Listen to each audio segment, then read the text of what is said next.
So by the way, I'm Kurt. I'll be your barista for you tonight. So bigyan ko lang kayo ng konting idea about what Coffee Flight is.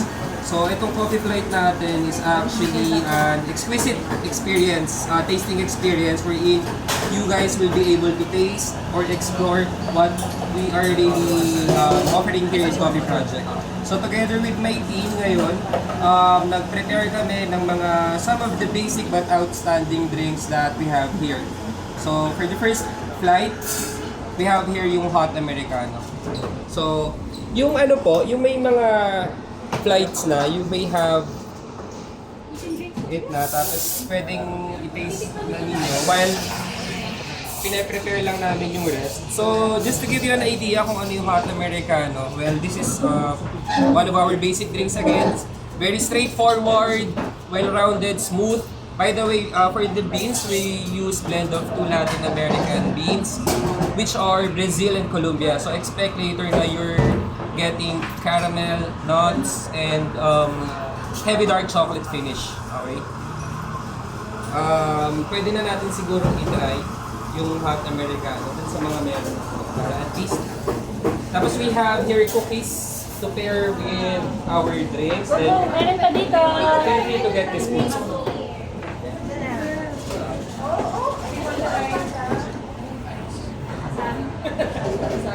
So guys, ano lang, habang hinihintay pa natin yung ibang drink, mabilis na trivia lang or fun fact about Americano.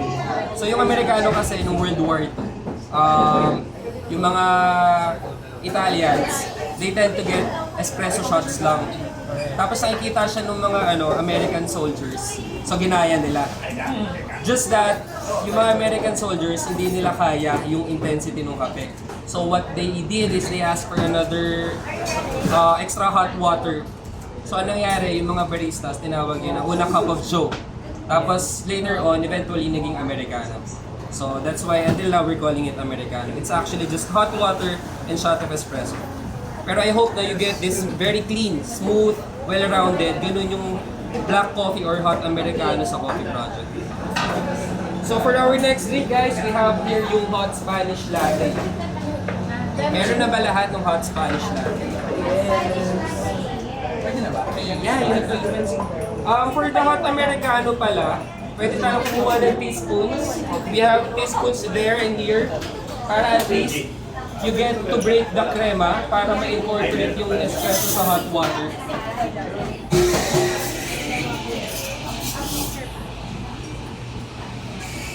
Stir lang natin para ma-break yung crema and at the same time ma-settle down yung temperature ng coffee para pwede na natin siyang mainom. Right.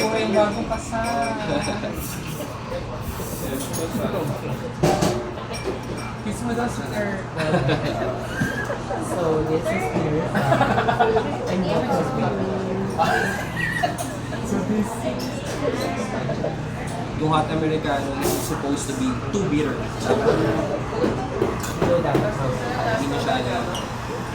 So magaling kaming barista once na you not ask for sugar or any sweetener.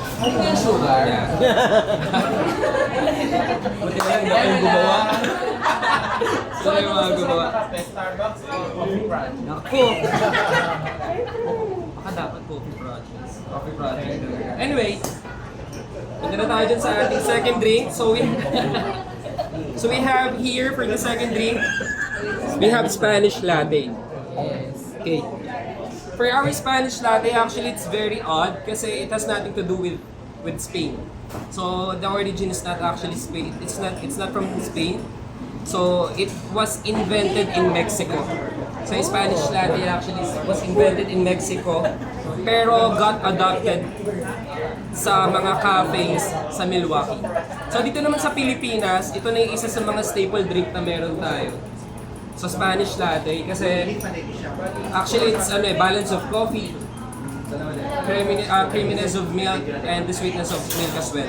So yun lang, sobrang simple lang nung components niya pero very giving. That's why, yeah, it's very giving. Kaya isa to sa mga drink na actually comfort drink na natin sa Pilipinas. So we have here Spanish latte. Giving For coffee projects, Spanish latte, don't expect that it's too sweet. It should be balance of the sweetness of the milk, exactly, and yung coffee. You need to stir? And You stir din, hindi na. okay lang kahit hindi. Kasi well incorporated na siya. Hello, How was it, stir sir? ko. Cheers tayo.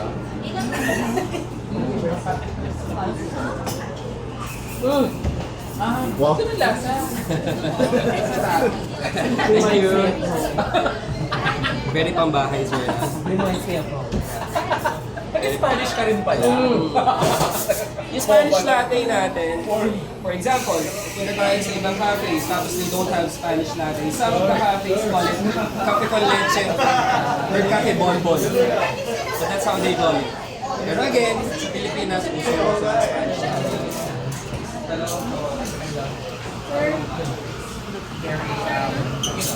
Yeah. For real. Wala ko sabi. Like, gusto mo yun? Like, you know, By the way, they have their water Baka kailangan pa kunin ng water para at least medyo ma-cleanse yung palate.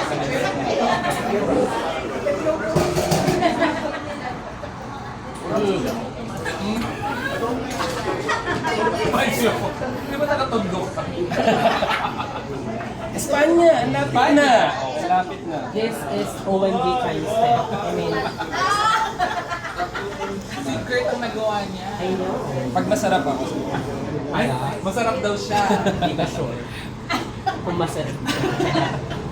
Alright, so pwede na tayo on our third drink. Yes. So for our third drink, guys, that's our matcha latte. So yung drink naman na yan is actually kind of polarizing. Wow. So it can be gustong-gusto mo, Or it can be ayaw. gustong-gusto mo or ayaw mo at all. Yun yung matcha. So pwedeng gustong-gusto mo siya or ayaw mo at all. So for the matcha naman actually, it is originated in China. It's from China, pero it was developed in Japan. Okay? So for that drink, actually matcha has sweet, boorish, and vegetal taste. Pero pero some says na it has umami kasi you're getting all of the basic flavors in it. No? So please give it a try. Humanities. Milky actually. To balance or to develop yung vegetal notes niya. So that's the sweetness. It has to do with milk talaga. So we call it matcha.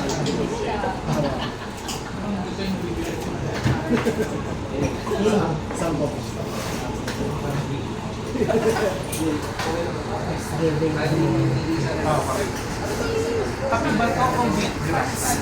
Yeah, exactly. Kapag medyo may nakuha kang medyo vegetal, that's what matcha is. Pero when we say umami kasi, medyo salty, medyo sweet. It's Ajinomoto. Yun. Pero wala tayo nilagay. Walang betchin to. Wala. Perfect. Yeah. So, gusto mo ba siya o ayaw na ayaw? Kasi polarized. Yeah. For you, sir.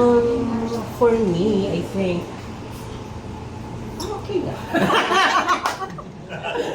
It's giving polarization. Spell polarization. Basta. So, and for our last drink naman, we have here our signature hot chocolate. For our signature hot chocolate, it's actually premium, rich, dark chocolate. Tapos we top it with our unsweetened whipped cream and sprinkled chocolates to add texture and mouthfeel. So, hindi ito yung parang matamis na tsokolate. Ano siya? Medyo bittersweet, on the bittersweet side of chocolate. Like, ano siya? May tableya ba siya? Or what? Tablets, it's actually one of our Sa training. own recipes. Secret recipe. Pero Hindi sa siya gano'n na yung chocolate? yung chocolate is hindi siya local chocolate. So that's premium Belgian chocolate. Please give it a try. Jesus na Jen. Edad ko ata yung sustansya na yun. Pupunta sa soul. Sarap ko yun. How is it?